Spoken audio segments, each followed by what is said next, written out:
edge of the jungle. I had scrambled along this steep embankment and waded into the muddy water where the river makes a double curve on its way south towards Kanchanaburi. I had worked with other Allied troops clearing back the jungle, helping to lay the railroad tracks that would eventually carry Japanese troops and supplies all the way to the Burma front. Today, there are still a few clumps of bamboo growing here and there on the steeper hillsides, but most of the jungle has been cleared away. Whampoa was one of the first station stops on the Burma-Thailand Railway, the infamous Railway of Death, so called because of the tragic toll it incurred. Its 415-kilometer route passed through dense rainforest and malarial swamps, over mountains and across rivers. We were exhausted, sick from tropical diseases and starvation, overworked, injured, dying off at a preposterous rate. 60,000 Allied prisoners of war were forced into slave labor, as well as 270,000 Asian workers. More than 80,000 died during the railway's construction. That's approximately 393 lives lost for every mile of track laid. A hideous cost. Now I recognize a spot just down the river, a sandy shoal that protruded into the current. That was where our camp had been set up when we worked on the viaduct. I also remembered the cave and how 4 of my fellow POWs had taken refuge there during an escape, but they were rounded up by Japanese guards and dragged back to the camp. During morning roll call, the men were tied to posts and executed by a firing squad. An officer fired his pistol into the backs of their heads just to make sure they were dead.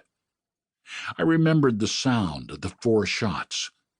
It was a sickening spectacle intended to serve as a warning. Anyone attempting to escape would be executed.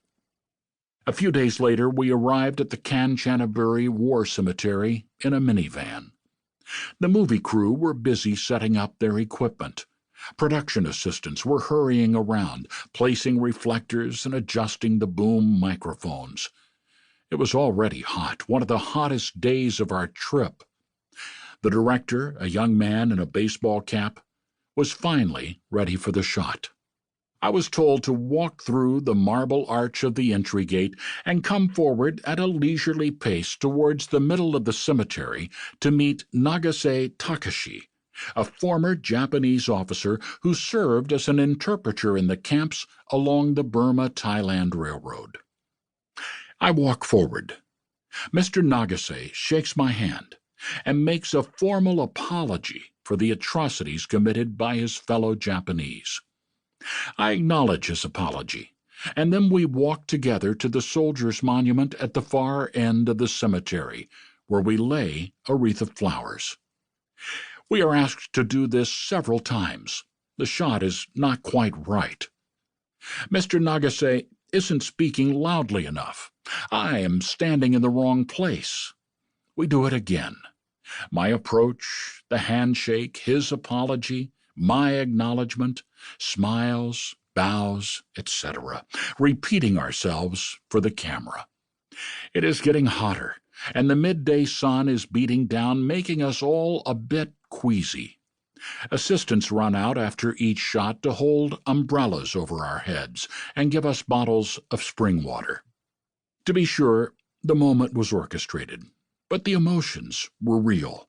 I was overcome by the sense of loss, the hatred, the senseless brutality of those years.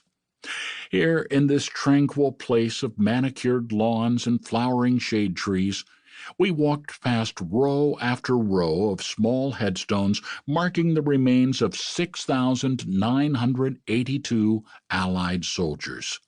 So many brave men lost. I read some of their names out loud. There were young Scottish soldiers I had known as a captain in the Argyll and Sutherland Highlanders, and so many others, English, Australian, Dutch, men who would be in their 80s now, just like me. I thought of the ones who helped to lessen